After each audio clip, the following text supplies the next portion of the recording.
మే మాసం వరకు మనం ఎప్పుడైతే జూన్లో అన్లాక్ ప్రక్రియ మొదలైందో జూన్ మాసంలో పాజిటివిటీ అంటే అది ఒక ఇంపార్టెంట్ క్రైటీరియా.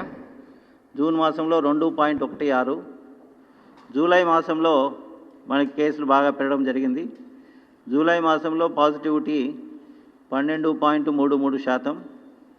మరి ఆగస్ట్, ఈరోజు మనము 8వ తేదీ ఉన్నాము, నిన్నటి వరకు మనకున్న లెక్కల ప్రకారము 16.24. అంటే ఇది అన్లాక్ పీరియడ్ వరకు ఎంత ఉంది, అన్లాక్ తర్వాత జూన్, జూలై, ఆగస్టు మనం చూసుకుంటే ఈ రకంగా పాజిటివిటీ పెరుగుకుంటూ వచ్చింది. ఈరోజు సగటున మనం ఈ పాండమిక్ మొదలైనప్పటి నుంచి ఈరోజు వరకు తీసుకుంటే క్యుములేటివ్గా 8.76% పాజిటివిటీ ఉంది. ఇక రెండవది ఇంపార్టెంట్ పారామీటరు మరణాల సంఖ్య. సో మనము నిన్నటి బులెటిన్లో వరకు 1842 మరణాలు మనము డిక్లేర్ చేయడం జరిగింది. సో ఈ కేస్ ఫెటాలిటీ రేట్ అంటారు, అంటే ఎన్ని పాజిటివ్ కేసు వచ్చాయి, ఆ పాజిటివ్ కేసుల్లో ఎన్ని మరణాలు సంభవించాయి అనేది ఒక ఇంపార్టెంట్ పారామీటరు. దాని ప్రకారం లెక్క వేస్తే మనకున్న ఈ డెత్స్ ఏవైతే ఉన్నాయో, మన నెంబర్ ఆఫ్ పాజిటివ్ కేసెస్ 2,60,000 మీద లెక్క పెడితే ఈ 1842 మరణాలని 0.89%, అంటే 8 దాదాపు 0.9% ఉంది, లెస్ దాన్ 1%.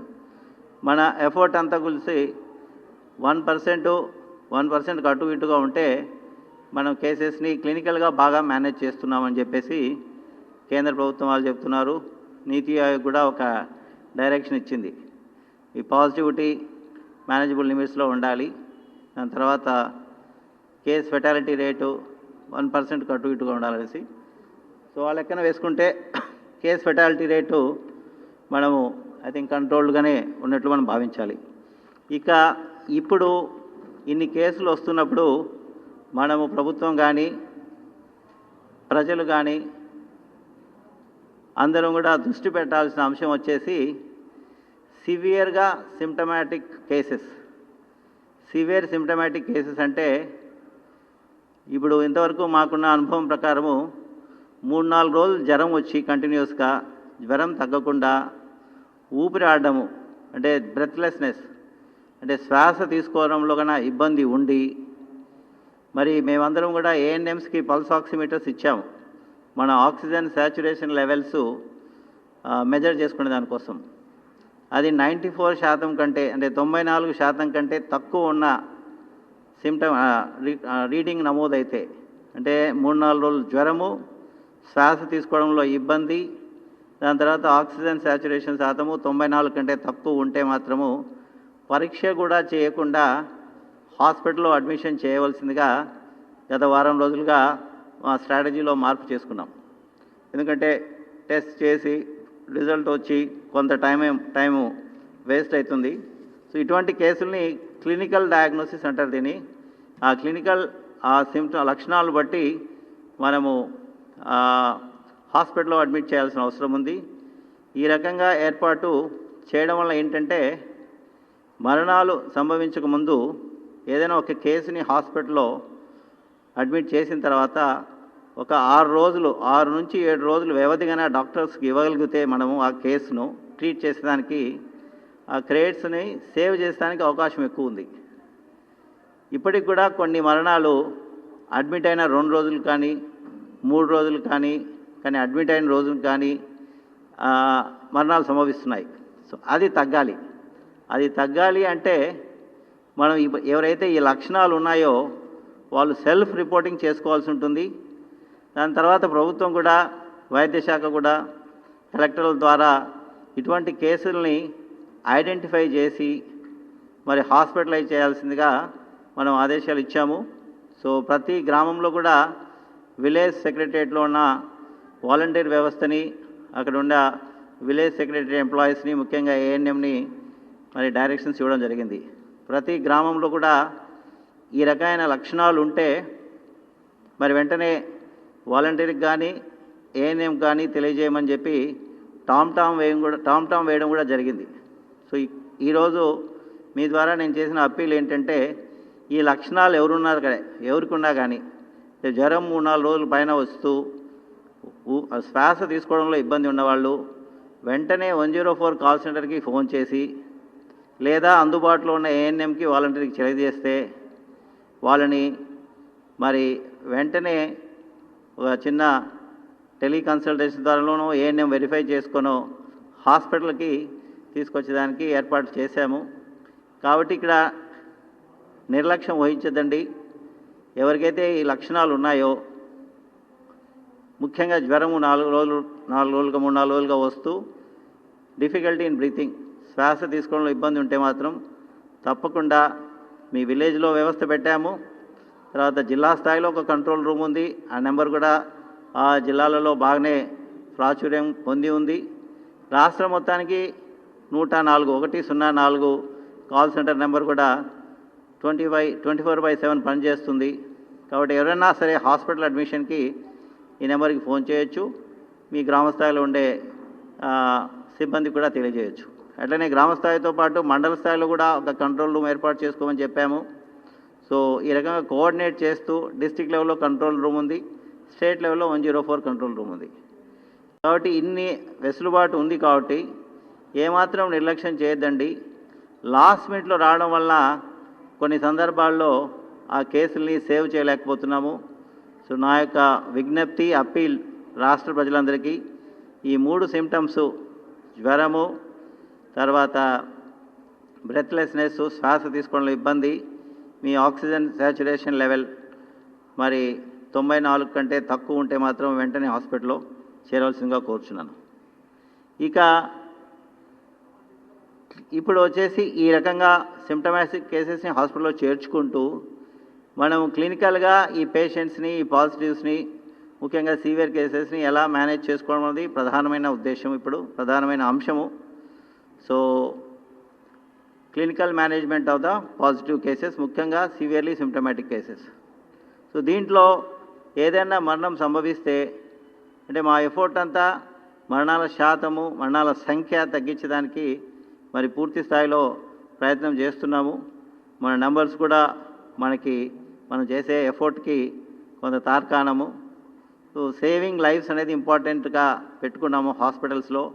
ముఖ్యంగా ఏదైతే క్రిటికల్ కేసెస్ని ట్రీట్ చేసే హాస్పిటల్స్, మన గవర్నమెంట్ జనరల్ హాస్పిటల్స్ కానీ, private medical college teaching hospitals కానీ, మిగతా జిల్లా స్థాయిలో ఉండే ప్రైవేట్ హాస్పిటల్, ఆరోగ్యశ్రీ హాస్పిటల్ అన్నిటికీ కూడా ఈ మరణాన్ని సంభవించేటప్పుడు ఒక 3 అంశాలని ప్రధానంగా చూస్తున్నాము. అంటే ఏదైనా మరణాలు కొన్ని సంభవిస్తాయి తప్పకుండా. ఈ కోవిడ్-19 పాండమిక్లో కనీసము 6 రోజులన్నా ఆ మనిషి కానీ ఆ పాజిటివ్ కేసు కానీ హాస్పిటల్లో ఉండేదానికి అవకాశం వచ్చిందా లేదా, అంటే 6 రోజులకు ముందు మరణం సంభవిస్తే ఎక్కడో లోపం ఉందనేసి కలెక్టర్లకు చెప్తున్నాము, జిల్లా వైద్యాధికారులకు చెప్తున్నాము. సో ఫీల్డ్ స్థాయిలో ఉండే సిబ్బంది మాత్రము సిమ్టమ్స్ వచ్చిన వారిని వెంటనే హాస్పిటల్లో చేర్పించేస్తే ఈ 6 రోజుల కాల వ్యవధి అనేసి మన డాక్టర్లకి మనం ఇవ్వచ్చు. 6 రోజుల కంటే ముందు అయిందంటే మాత్రము అక్కడ పొరపాటు అయిందో చూసుకోమని చెప్పడం జరుగుతుంది. రెండవది, మనం ఇవ్వాల్సిన క్లినికల్ ప్రోటోకాల్ అంటే కేంద్ర ఆరోగ్య మంత్రిత్వ శాఖ ఇచ్చింది కానీ, WHO ఇచ్చిన ప్రోటోకాల్స్ కానీ మనము ఆ కేసులో కేస్ షీట్ ప్రకారము ఫాలో అయినామా లేదా, అంటే ఏ రకమైన వైద్యాలు ఇవ్వాలి, వైద్యానికి ఏమాత్రము వెనుకాడడం లేదు. మనకి అందుబాటులో వచ్చిన రెమ్డెసివిర్ ప్రతి హాస్పిటల్లో ఎక్కడైతే క్రిటికల్ కేసు ఉన్నాయో అక్కడ ఉంచడం జరిగింది. ఇంకోటి టోసిలిజుమాబ్ అని ఇంకొక మందు కూడా వచ్చింది. సో దీన్ని కూడా పెట్టడం జరిగింది. సో ఇవన్నీ ఇస్తున్నారా, మొదట స్టీరాయిడ్స్ ఇస్తున్నారా, అవసరమైన చోట యాంటీకోయాగులేట్స్ ఇస్తున్నారా, చివరిలో రెమ్డెసివిర్ ఇస్తున్నారా, ఇవన్నీ ఈ ప్రోటోకాల్ జరిగిందా లేదా చూస్తున్నాము. మూడవది, మరణము సంభవిస్తే ఆ మరణం వెంటిలేటర్ మీదనే సంభవించాలి, అంతేగాని ఆక్సిజన్ బెడ్ మీద సంభవించకూడదు, జనరల్ వార్డులోనే బెడ్ మీద సంభవించకూడదు అని చెప్పి అది కూడా 3rd పారామీటర్గా, అంటే 6 days టైం ఉందా లేదా, అన్ని ట్రీట్మెంట్ ప్రోటోకాల్స్ ఫాలో అయినామా లేదా, whether the last attempt to save any person would be trying through ventilator, వెంటిలేటర్లో పెట్టామా లేదా, ఈ 3 పారామీటర్స్ను దృష్టిలో పెట్టుకొని ప్రతి మరణాన్ని కూడా విశ్లేషించవలసిందిగా కలెక్టర్లకు ఆదేశాలు ఇచ్చాము. హాస్పిటల్ సూపరింటెండెంట్కి కూడా ఆదేశాలు ఇచ్చాము. కింది స్థాయిలో ఉండే వాళ్ళకు కూడా చెప్పడం జరిగింది. సో దీనివల్ల కొంత మార్పు, కొంత మెరుగుదల కనపడుతుంది. కొన్ని జిల్లాల్లో మరణాల సంఖ్య తగ్గుతుంది. ఎందుకంటే ఎప్పుడైతే మనం ఈ పారామీటర్స్ మానిటర్ చేస్తున్నామో సిబ్బంది కూడా కింది స్థాయిలోనూ ఆసుపత్రి స్థాయిలోనూ కొంత అప్రమత్తం అవుతున్నారు. అంతేకాకుండా పబ్లిక్కి ఫెసిలిటేట్ చేసేదానికోసము 104 కాల్ సెంటర్ పెట్టాము. ఇప్పుడు మీ అందరికీ తెలుసు, ఇది రాష్ట్ర స్థాయిలో పనిచేస్తుంది. సో ఇక్కడికి వచ్చిన ముఖ్యంగా 2 ప్రధానమైన సర్వీసులు ఉన్నాయి. ఎవరైనా సరే కొంత ఇన్ఫర్మేషన్ అడుగుతున్నారు, మాకు దగ్గరలో టెస్టింగ్ సెంటర్ ఎక్కడుంది, దగ్గరలో ఆసుపత్రి ఎక్కడుంది, ఏమి చేయాలనేసి. ఇక్కడ డాక్టర్స్ కూడా ఉన్నారు 104 కాల్ సెంటర్లో. ఎవరైతే కాల్ చేస్తున్నారో ఆ కాల్ ప్రకారము వాళ్ళకి ఏమైనా సరే టెస్ట్ గురించి, తర్వాత హాస్పిటల్ అడ్మిషన్ గురించి ఏదైనా కాల్ వచ్చిందంటే అక్కడ ఉండే డాక్టర్సు వాళ్ళతో టెలికన్సల్టేషన్ చేసి మరి టెస్ట్ అవసరమా, హాస్పిటల్ అడ్మిషన్ అవసరమా అని చెప్పి ఒక రిక్వెస్ట్ లాగా రైజ్ చేసి అది జిల్లాలకు పంపిస్తున్నాం. జిల్లా లెవెల్లో కూడా 24/7 పనిచేసేదానికి 3 షిఫ్ట్స్లో స్టాఫ్ని పెట్టాము.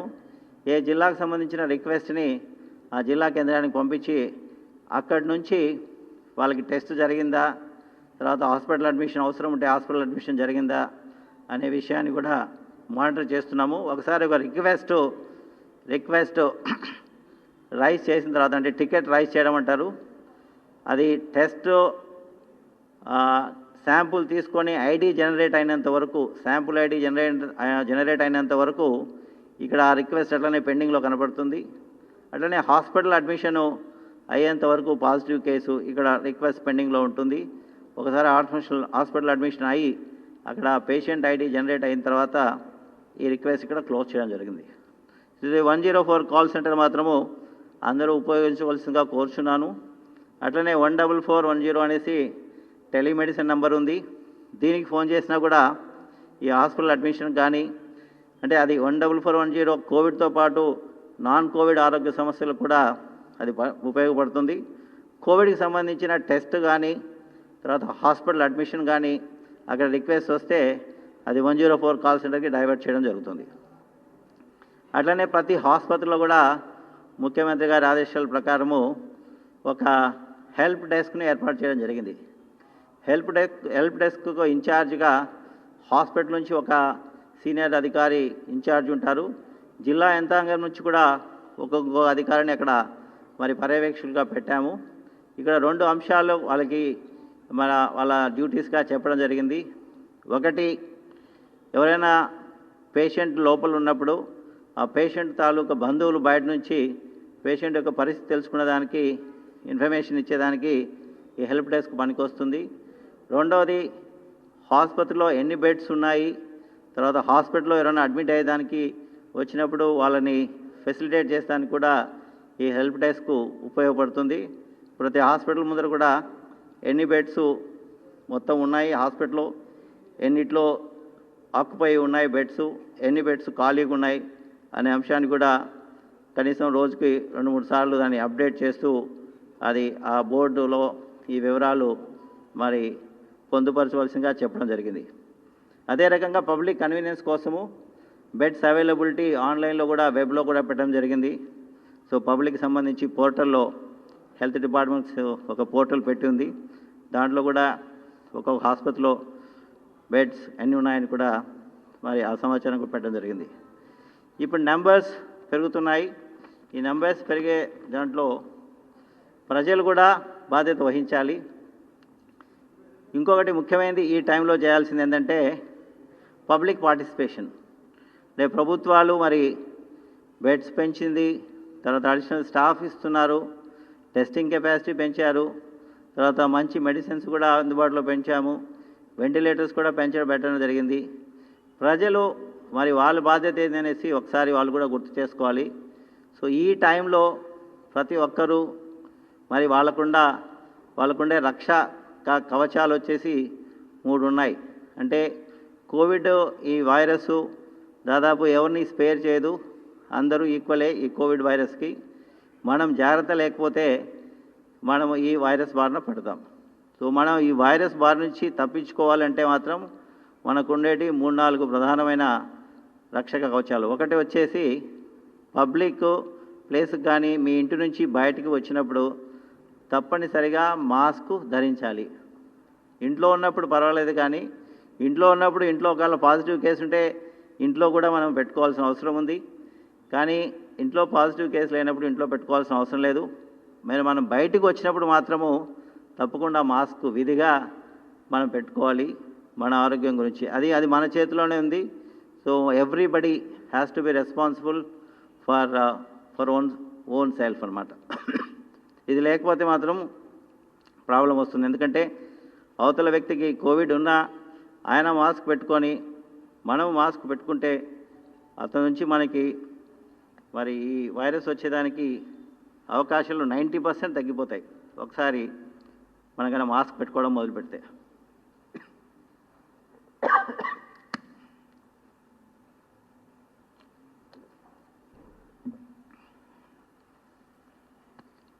రెండవది వచ్చేసి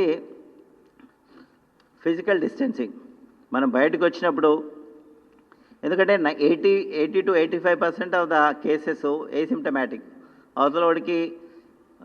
అవతల వ్యక్తికి కోవిడ్ ఉన్నా కూడా సిమ్టమ్స్ లేకపోవడం వల్ల మనం కోవిడ్ లేనట్లు భావించే ప్రమాదం ఉంది. కాబట్టి మనకు తెలిసిన వ్యక్తి కావచ్చు, మన క్లోజ్ ఫ్రెండే కావచ్చు, మన బంధువే కావచ్చు, మన పై అధికారే కావచ్చు, అందరికీ దగ్గర జాగ్రత్తగా ఉండాలి. మనం 6 అడుగులకు దూరం కానీ తప్పకుండా మెయింటైన్ చేయాల్సిన అవసరం ఉంది. ఇక మూడవది తరచుగా మన చేతులు కడుక్కోవడం. ఈ 3 SMS అని ఇవి చాలా అబ్రివేషన్స్ వాట్సాప్లో చూస్తున్నాము. దయచేసి అందరూ వీటిని విధిగా పాటించవలసిందిగా కోరుచున్నాను. ఎందుకంటే కేసెస్ లోడ్ ఎక్కువ ఉంది కాబట్టి సో మనకి వైరస్ వేరే వాళ్ళ నుంచి వచ్చే అవకాశాలు చాలా ఎక్కువగా ఉన్నాయి. దయచేసి నెక్స్ట్ రాబోయే 6 నెలల కాలం మాత్రము ఈ వైరస్ వ్యాప్తి తగ్గేంత వరకు, ఏదైనా వ్యాక్సిన్ వచ్చేంత వరకు ఈ మాస్క్ అనేది మన దైనందిన జీవితంలో ఒక ప్రధానమైన, అంటే మనం వేసుకునే బట్టల్లో ఎంత ముఖ్యమో మనం మాస్క్ కూడా మనం వేసుకుంటే ఒక రక్షక కవచం అని మరి భావించవలసిందిగా అందరికీ కోరుతున్నాం. These are all called as non pharmaceutical public health measures. అంటే దీంట్లో మందేం లేదు, ఇవన్నీ non pharmaceutical, non medical public health measures. దయచేసి ఈ 3 తప్పనిసరి. అదే this is called as Covid appropriate behaviour. అంటే కోవిడ్ క్రమశిక్షణ అనుకోండి. ఈ క్రమశిక్షణ లేకుంటే మాత్రం మన జోలికి కోవిడ్ తప్పకుండా వస్తుంది. దీని గురించి అవేర్నెస్ పెంచేదానికోసము యూనిసెఫ్తో భాగస్వామ్యం పెట్టుకొని యూనిసెఫ్ సహాయంతో మనం రిస్క్ కమ్యూనికేషన్ అనేది మనకు దాదాపు ఒక 7-8 డిపార్ట్మెంట్ ద్వారా ఈ కార్యక్రమాన్ని చేస్తున్నాము. ఒకటి మనకి అందరికీ తెలుసు, మహిళా స్వయం శక్తి సంఘాలు సెర్ప్ ద్వారా మరి యూనిసెఫ్ సహాయంతో సెర్ప్లో ఉండే స్వయం శక్తి సంఘాల మహిళా సభ్యులందరికీ కూడా దీని గురించి మెసేజెస్ పంపించడం జరిగింది. సుమారుగా 83 లక్షల మంది వాళ్ళు ఉన్నారు.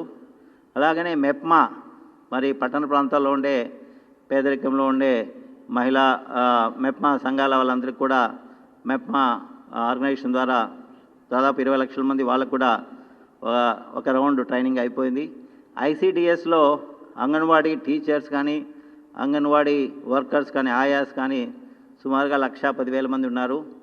వీళ్ళందరూ కలిసి సుమారుగా 6 లక్షల మరి ప్రెగ్నెంట్ మదర్స్ కానీ, బాలింత మదర్స్ కానీ వాళ్ళు ఈ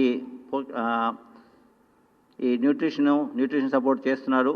సో ఈ 1,00,000 మంది ద్వారా ఈ 6 లక్షల మదర్స్కి కూడా ఈ మెసేజెస్ పంపిస్తున్నాము. యూత్ వెల్ఫేర్ డిపార్ట్మెంట్ ద్వారా యూత్ క్లబ్ మెంబర్స్కి అందరికీ, విలేజ్ అండ్ వార్డ్ వాలంటీర్స్ అందరికీ కూడా ఈ గ్రామ సెక్రటరియట్ డిపార్ట్మెంట్ ద్వారా మరి వాళ్ళకు కూడా ట్రైనింగ్ ఇవ్వడం జరిగింది. నరేగాలో పనిచేస్తున్న మరి నరేగా జాబ్ కార్డ్ హోల్డర్స్ ఎవరైతే ఉన్నారో వేజ్ సీకర్సు వాళ్ళకు కూడా మరి కమిషనర్ రూరల్ డెవలప్మెంట్ ద్వారా వాళ్ళకి ట్రైనింగ్ ఇవ్వడం జరిగింది. కొంతమంది స్వచ్ఛాగ్రహీస్ ఉన్నారు, మన స్వచ్ఛ భారత్ క్యాంపెయిన్లో పనిచేసే స్వచ్ఛాగ్రహీస్కి, వీళ్ళకి కూడా శిక్షణ ఇవ్వడం జరిగింది. ఈ శిక్షణ అనేది కంటిన్యూస్గా కనీసం ఎవ్రీ 15 డేస్కి ఒకసారి కొనసాగుతుంది. జనరల్ పబ్లిక్ అందరికీ కూడా ఇందాక నేను చెప్పిన రిక్వెస్టు మీరు కూడా పాత్రికేయులందరికీ కొడుతున్నాను. ఈ మెసేజెస్ మాత్రము మీ టీవీస్లో కానీ మీ న్యూస్ పేపర్స్లో కానీ మాస్క్ గురించి, ఫిజికల్ డిస్టెన్సింగ్ గురించి, హ్యాండ్ హైజీన్ గురించి తప్పకుండా వీరు బహుళ మరియు విస్తృతమైన ప్రచారం చేయవలసిందిగా కోరుచున్నాను. ఇప్పుడు వచ్చిన సర్జ్ కెపాసిటీస్ మన దాదాపు 10,000 కేసులు రోజుకు వస్తున్నాయి. వాటిని హ్యాండిల్ చేసేదానికి మనము మరి సుమారుగా 138 హాస్పిటల్స్ మనం వాడుతున్నాము. 60 గవర్నమెంట్ హాస్పిటల్స్, 78 ప్రైవేట్ హాస్పిటల్స్. ఈ హాస్పిటల్లో సిబ్బందిని పెంచేదానికి ఇంక్లూడింగ్ ప్రైవేట్ హాస్పిటల్స్ అడహాక్ బేసిస్ మీద చేసేదానికి సుమారుగా 20,000 నుంచి 20,000 డిఫరెంట్ స్టాఫ్ మెంబర్స్ని, డాక్టర్స్ కానీ, స్పెషలిస్ట్ డాక్టర్స్ కానీ, జనరల్ డ్యూటీ మెడికల్ ఆఫీసర్స్ కానీ, అనస్థెటిక్స్ టెక్నీషియన్స్ కానీ, స్టాఫ్ నర్సెస్ కానీ ఇవ్వడం జరిగింది. ట్రైనీ నర్సెస్ కూడా సుమారుగా 11,000 మంది ఉన్నారు. సో మొత్తము ఈ స్టాఫ్ 20,000 మంది, ట్రైనీ నర్సెస్ 10,000 మందిని మరి ఎంగేజ్ చేసుకోమని కలెక్టర్స్కి ఆదేశాలు ఇవ్వడం జరిగింది. వెంటిలేటర్స్ నెంబర్స్ కూడా కలెక్టర్స్ అడిగారు. సో ఇంతకుండే నెంబర్స్ కంటే ఇంకొక అదనంగా 1000 దాకా మనం డిప్లాయ్ చేస్తున్నాము వివిధ జిల్లాల్లో. తర్వాత అంబులెన్సెస్ మనం కొత్తగా ఇంట్రడ్యూస్ చేసిన 108 అంబులెన్స్తో పాటు పాత వెహికల్స్ కూడా వాడుతున్నాము. ఆర్బీఎస్కేకి సంబంధించిన వాహనాలు వాడుతున్నాము. కలెక్టర్లు కొందరు జిల్లాలో ఉండే ప్రైవేట్ అంబులెన్స్లు కూడా హైర్ చేసుకోవడం జరిగింది. టెస్టింగ్ కెపాసిటీస్ కూడా మనము ఈ టైంలో ఎక్కువ నెంబర్స్ ఆఫ్ టెస్ట్ చేయాల్సి ఉంటుంది. మనం ఈ లక్కీగా మనకి ర్యాపిడ్ యాంటిజెన్ కిట్స్ వచ్చాయి. సో వాటి ద్వారా కూడా సుమారుగా 50 నుంచి 60,000 పరీక్షలు మనం నిర్వహిస్తున్నాం. సో ఈ రకంగా సర్జ్ కెపాసిటీస్ కూడా మనం పెంచడం జరిగింది. అన్ని రకాలుగా హాస్పిటల్ బెడ్స్ కానీ, స్టాఫ్ కానీ, మెడిసిన్స్ కానీ, తర్వాత ఎక్విప్మెంట్ కానీ. ఇంకొకటి మొదలు పెట్టామండి, నిన్నటి నుంచి మొదలైంది సీరో సర్వేలెన్స్. మీరు వినింటారు సీరో ప్రివలెన్స్ గురించి. అంటే కమ్యూనిటీలో ఎంతవరకు యాంటీబాడీస్ ఉన్నాయి. ఐజీజీ అనేది ప్రధానమైన యాంటీబాడీ. ఇది లాంగ్ టర్మ్లో ఉంటుంది ఎవరికైనా ఇన్ఫెక్షన్ వచ్చిన తర్వాత. మీరు బహుశా ముంబై గురించి, ఢిల్లీ గురించి చదివింటారు. ఢిల్లీలో వాళ్ళు సీరో ప్రివలెన్స్ చేస్తే సుమారుగా 21,000 శాంపుల్స్ తీసుకున్నారు. జూన్ లాస్ట్ వీక్లో టెస్ట్ చేయడం జరిగింది. అప్పటికి ఢిల్లీలో దాదాపు కేసులు 1,00,000 పైచిలకు పాజిటివ్ కేసు ఉన్నప్పుడు సీరో ప్రివలెన్స్ టెస్ట్ చేస్తే ఎన్సిడిసి అనే సంస్థ చేసింది. National centre for disease control అనే సంస్థ, ఢిల్లీ గవర్నమెంట్ కలిసి చేశారు. దాని ప్రకారం 23.5% ప్రజల్లో యాంటీబాడీస్ వాళ్ళు కనుక్కోవడం జరిగింది.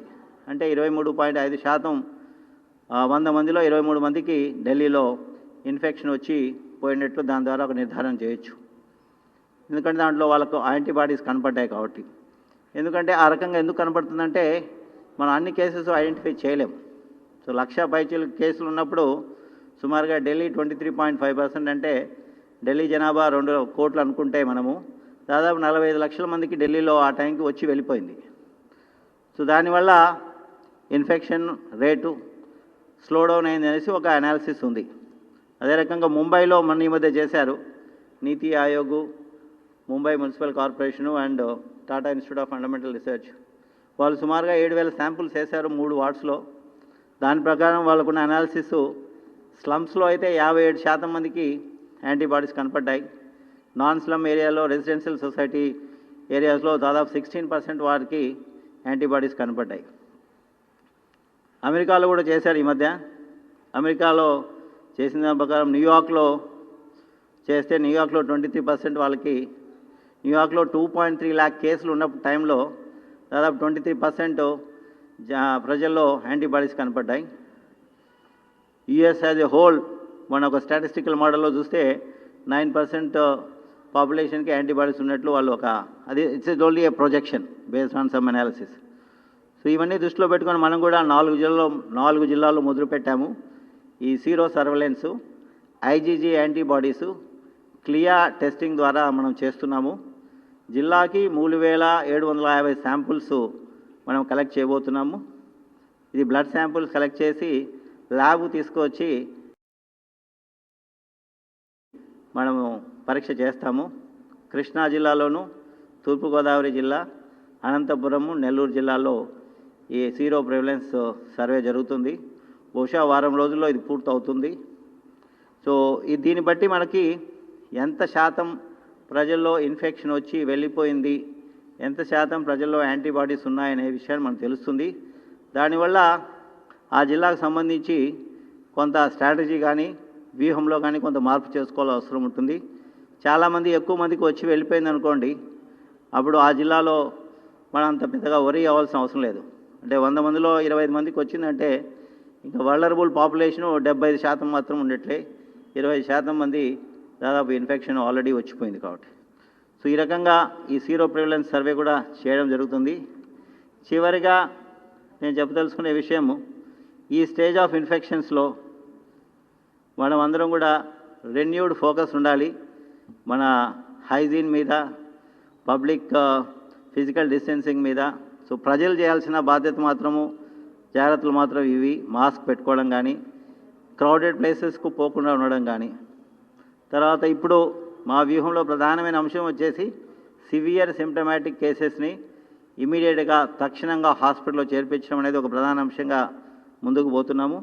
అలాగనే ఏసిమ్టమాటిక్ కేసెస్ కానీ, మైల్డ్ కేసెస్ కానీ హోమ్ ఐసోలేషన్ ద్వారా, కోవిడ్ కేర్ సెంటర్ ద్వారా హ్యాండిల్ చేయడం జరుగుతుంది. సో ప్రతి గ్రామంలో కానీ, ప్రతి వార్డులో కానీ అక్కడుండే ప్రజలే వాళ్ళలో ఎంతమంది మాస్క్ పెట్టుకుంటున్నారు బయటకు వచ్చినప్పుడు అనే విషయాన్ని వాళ్ళు కూడా సొంతంగా, అంటే కమ్యూనిటీనే మానిటర్ చేసుకుంటే మంచిది. సో ఆ రకమైన కార్యక్రమాలు కూడా ప్రజలకు తెలియజేయాలని చెప్పేసి యూనిసెఫ్ ద్వారా తొందరలో ఒక కార్యక్రమం చేపట్టబోతున్నాం ఈ మాస్క్ వేరింగ్ మీద, ఈ ఫిజికల్ డిస్టెన్సింగ్ మీద. ఆ వివరాలు కూడా నెక్స్ట్ వీక్లో బహుశా దాన్ని స్టార్ట్ చేసే అవకాశం ఉంది. సో ఇది ప్రధానంగా ప్రజలు జాగ్రత్తగా ఉండాలి.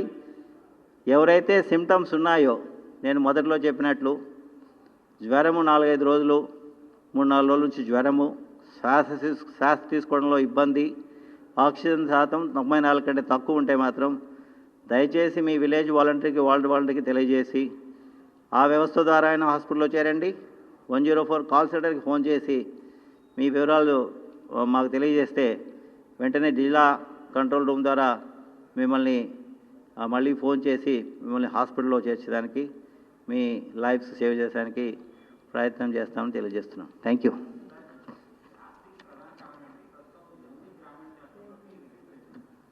It's there. ఐ థింక్ దాదాపు ఇప్పుడుండే మన క్లస్టర్స్ సుమారు 4000 క్లస్టర్స్ ఉన్నాయి.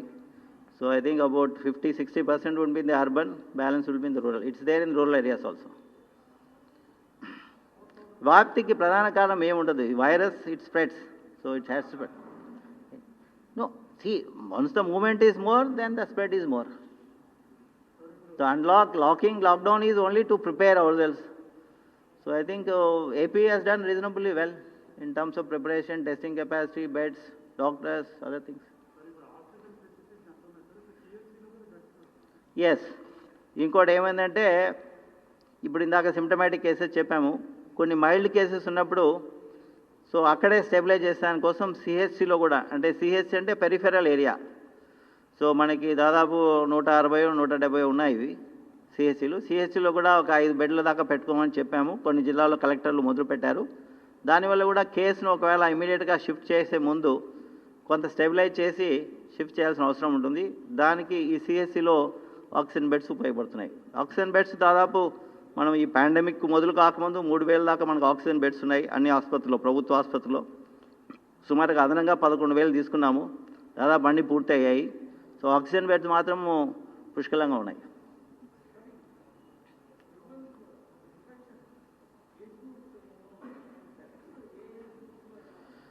అంటే డెత్స్ ఓవరాల్గా యూనివర్సల్ ఫినామినా వచ్చేసి అబౌవ్ 60 కోమార్బిడిటీ ఉన్నా లేకపోయినా ఇది హై రిస్క్ గ్రూప్. మన రాష్ట్రానికి వచ్చేసి 40 years with comorbidity is also a high risk group. So ప్రధానంగా 60-70% ఆఫ్ ద డెత్స్ ఈ 2 కేటగిరీలో ఉన్నాయి. మిగతా 30% లెస్ దాన్ 40%లో కూడా కనపడుతున్నాయి, 40 yearsలో కూడా కనపడుతున్నాయి, 40 yearsలో కూడా ఉన్నాయి. So it's really behaving differently in different people.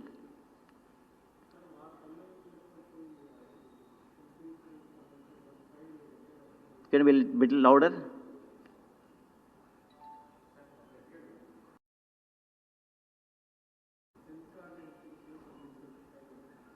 Okay, I think అది నా దగ్గర ఉంది. I think there is some small issue. I think we will clear it. There is no issue on that. No, వాళ్ళకి 15% శాతం పెంచాం, ఫైనాన్స్లో agree అయ్యారు. They wanted more. I think it's in the final stage. Will issue the orders. We have told them, we are అంటే మా DME is in touch with them. 15% పెంచాము, but they want more. So we are trying to file is in the finance department. I think sort out అవుతుంది. అది ఇచ్చాం, అది ఇచ్చేసాం.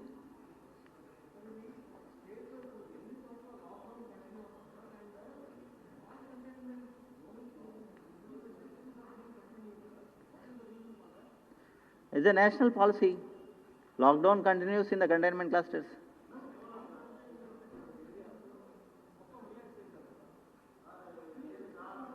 Non-containment కాదు కదా, containment క్లస్టర్స్లో.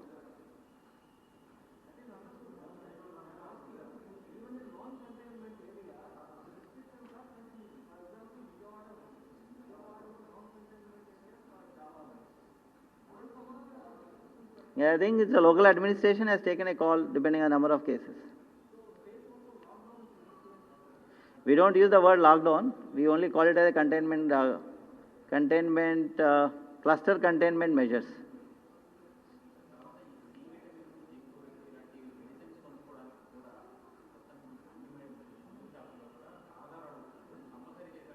No, nothing of that sort.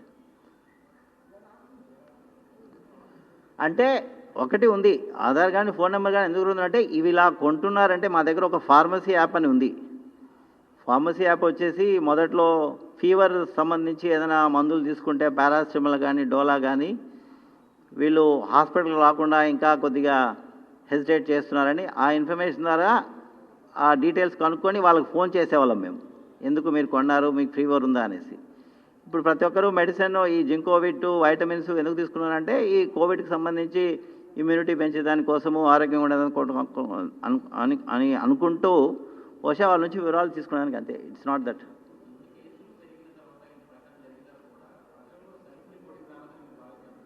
కొన్ని కేసులు లేట్ వస్తున్నారు, ఇంకా వీ హ్యావ్ ప్రాబ్లం. అంటే వన్ డే హాస్పిటల్ చేరి వాళ్ళు ఏంటంటే స్ట్రైట్గా గవర్నమెంట్ హాస్పిటల్కి వస్తే బాగుంటుంది. ఏదో వాళ్ళకి తెలిసిన డాక్టర్ దగ్గరికి పోవడము, వాళ్ళకి అవగాహన లేకపోవడము, ఏదో మామూలు జ్వరం అనుకోవడము, ఫైనల్గా బ్రెత్లెస్నెస్ వచ్చిందంటే అప్పటికే డ్యామేజ్ జరిగినట్లు. సో బ్రెత్లెస్నెస్ ఇదే సీరియస్ సిమ్టమ్. దయచేసి ఎవరికైతే బ్రెత్లెస్నెస్ ఉందో ఇంకా వాళ్ళు ఏమీ ఆలోచించకుండా డైరెక్ట్గా వాళ్ళకి తెలిసిన గవర్నమెంట్ కోవిడ్ హాస్పిటల్ చేరుకోవడం మంచిది. ఉంది, ఇంకా ఆ ప్రాబ్లం ఉంది.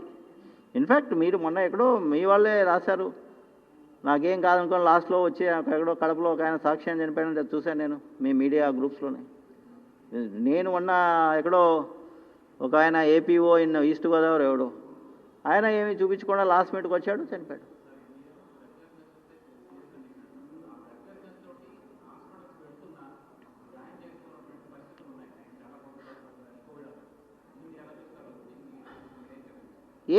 We are very, very clear. Fever for 3-4 days, breathlessness, oxygen level 94% తక్కువ ఉంటే we are giving admission. Help డెస్క్లు పెట్టాము, ఉన్నాయి. This are all there to facilitate. Here and there జరుగుతున్నాయి. I not say this is a pandemic care.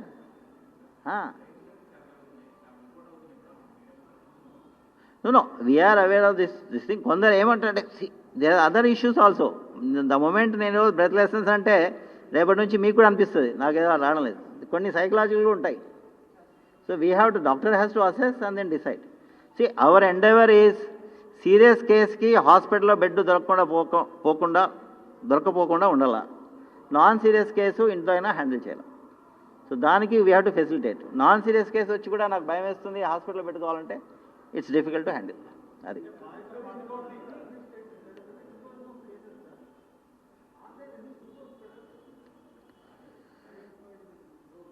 జనరల్గా super spreaders వచ్చేసి ఎవరైనా సరే వెజిటబుల్ వెండర్ కానీ, షాప్ సమ్ సేల్స్ ఎగ్జిక్యూటివ్ కానీ, సేల్స్ అసిస్టెంట్ కానీ, ఫోటోగ్రాఫర్ కానీ, రేషన్ షాప్ డీలర్ కానీ, where he comes in contact with large number of people. So with this are all the people. అంటే in the past వచ్చాయి. సో వాళ్ళందరినీ identify చేసి చేయడం జరిగింది. ఇప్పుడు మోరాలెస్ ఆ నెంబర్స్ తగ్గిపోయాయి ఇప్పుడు. ఏం కంఫర్టబుల్గా ఉన్నామండి, comfortable. I think we have more than 2,000, another 2,000 also we are getting, no issue. We don't have enough people to handle that many. A ventilator requires some skills.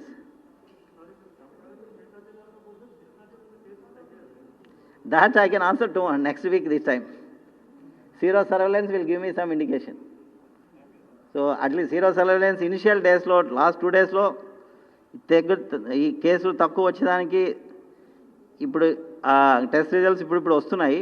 I can't reveal it now, but the correlation కనబడుతుంది. So by next Saturday I think will be able to tell you. We don't no.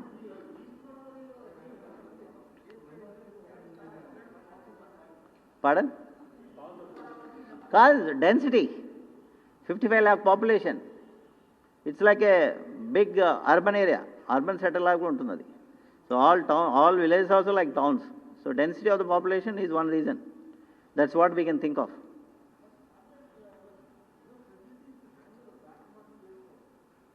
See, East Godavarilo collector's approach is he is handling most of the cases through home isolation. People are also very comfortable there.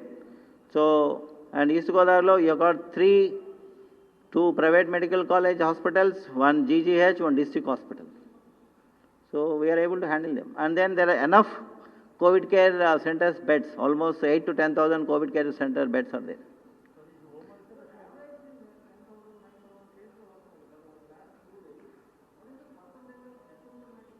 Wow, 80%. That's a universal phenomena. Our focus should be on the 10-15% which are having these symptoms. So if you handle them well, other cases okay. So they can either be handled at home దగ్గర facility or COVID care center. That's the way to go about. We can't handle all cases in hospitals, and no system can handle. Yes. See, so this is one of the measures they saying. కొందరు recover అవుతారని చెప్తున్నారు, కొందరు అది పెడితే ఏమైనా కొన్ని placebo effect ఉంటుంది, పెడితే బాగా కొందరు రికవర్ కావచ్చు. So but latest studies are showing it is not so effective అనేసి. But anyhow people are asking. మనకి 2 చోట క్లినికల్ ట్రయల్స్కి అఫిషియల్గా పర్మిషన్ ఉంది. మిగతా జీజీహెచ్లో కూడా we have asked them to collect plasma and then use it as emergency measure as per ethical committee recommendations.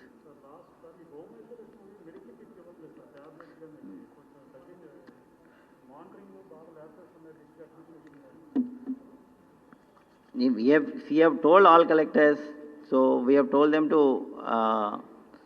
give the kits also, and there is a separate help desk in each collectorate for home isolated cases. Numbers ఎక్కువైనా కాబట్టి వాటిని pH స్థాయికి తీసుకెళ్ళి పిహెచ్లోని medical officer కూడా ఇవ్వడం జరిగింది. So వాళ్ళకి కావాల్సిన మెడిసిన్స్ పెద్దగా అవేం కాస్ట్లీ కాదు. ఇది all vitamin tablets, little bit of azithromycin and your paracetamol. So we are giving. Thank you.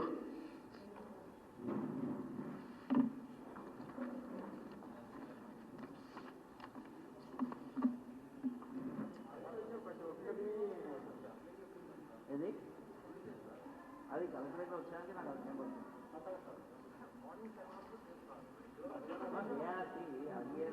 System of MSS పోర్టల్లో ఇప్పుడు నెంబర్ ఆఫ్ కేసెస్ పెరిగిపోయి డెత్స్ కూడా we are trying to report, so it is taking time. We have told collectors 9 to 9 you report by 12 అని చెప్పాము. So 12 కి ఇస్తున్నారు, 10 కి ఇస్తున్నారు. బట్ బై ఈవినింగ్ వస్తే మీకు ప్రింట్ మీడియాకి మెయిల్